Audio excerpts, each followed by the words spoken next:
एक एरोप्लेन सन 1955 में 57 पैसेंजर्स और 4 क्रू मेंबर के साथ न्यूयॉर्क से मायामी जाने के लिए उड़ान भरता है। लेकिन उड़ान के कुछ घंटे बाद ही अचानक ही प्लेन का संपर्क कंट्रोल स्टेशन से छूट जाता है और ये पूरा का पूरा प्लेन 57 पैसेंजर्स और 4 क्रू मेंबर के साथ गायब हो जाता है।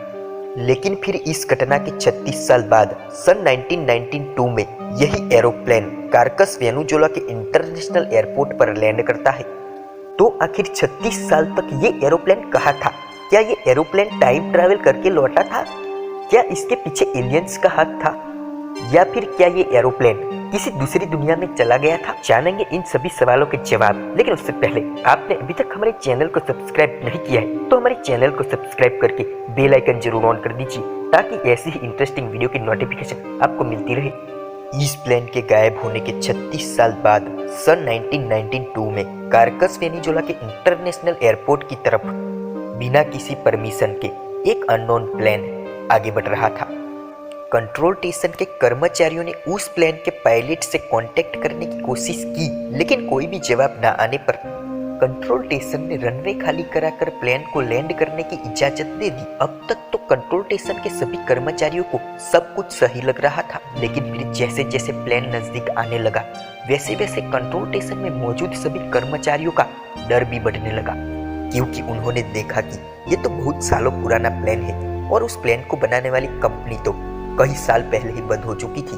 और फिर ये प्लेन कारकस वेनेजुएला के इंटरनेशनल एयरपोर्ट पर लैंड करता है। लेकिन इस प्लेन को देखकर कंट्रोल स्टेशन में मौजूद सभी कर्मचारियों की आंखें फटी की फटी रह गई, क्योंकि ये वही फ्लाइट नंबर 914 थी जो कि 36 साल पहले उड़ान के कुछ घंटे बाद ही अचानक गायब हो चुकी थी। लेकिन फिर डेप्यूटी मिनिस्टर रेमोनास ने डरते डरते फ्लाइट के पायलट से पूछा कि आपका नाम क्या है और ये फ्लाइट कहाँ जा रही है? तो पायलट ने भी घबराते हुए जवाब दिया कि हम कहाँ है, क्योंकि पायलट भी 1992 के एडवांस एरोप्लेन को देखकर बहुत ही घबरा चुका था।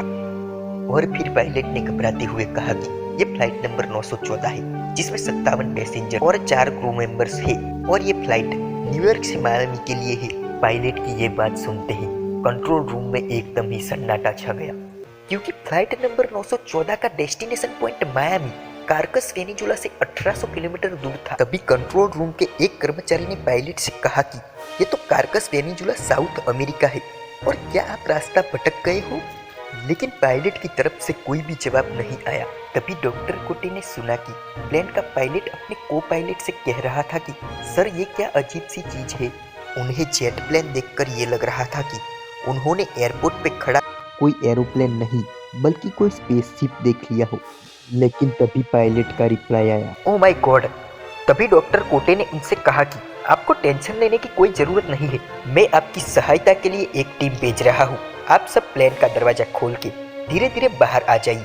पर जैसे ही डॉक्टर कोटे और उनकी टीम प्लेन के पास गए तो प्लेन का पायलट एकदम से चिल्लाया, नो डोंट, आप हमारे पास मत आओ, हम यहाँ से जा रहे हैं अपनी डेस्टिनेशन मायामी की ओर। फिर पायलट ने प्लेन का इंजन स्टार्ट किया और वो पायलट अपने हाथों में एक फाइल को हिलाते हुए डॉक्टर कोटे और उनकी टीम को दूर जाने का इशारा कर रहा था। लेकिन तभी पायलट के हाथ से वो फाइल गिर जाती है और फिर पायलट उस प्लेन को उड़ा ले गया।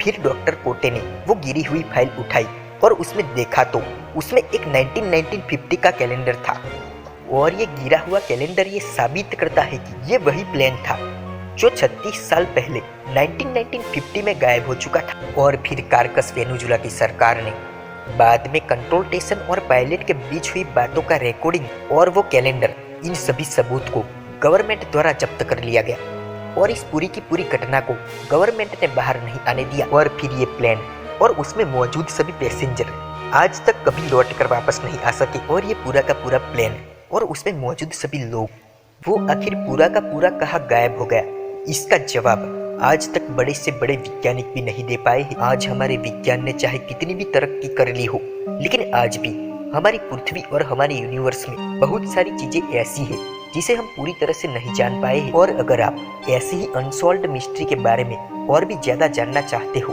तो मैंने प्लेलिस्ट की लिंक डिस्क्रिप्शन में दे दी है, आप वहां पे जाके चेक कर सकते हो कि हमारी पृथ्वी पर आज भी ऐसी घटनाएं होती है जिसका जवाब हमारे बड़े बड़े वैज्ञानिकों के पास भी मौजूद नहीं है।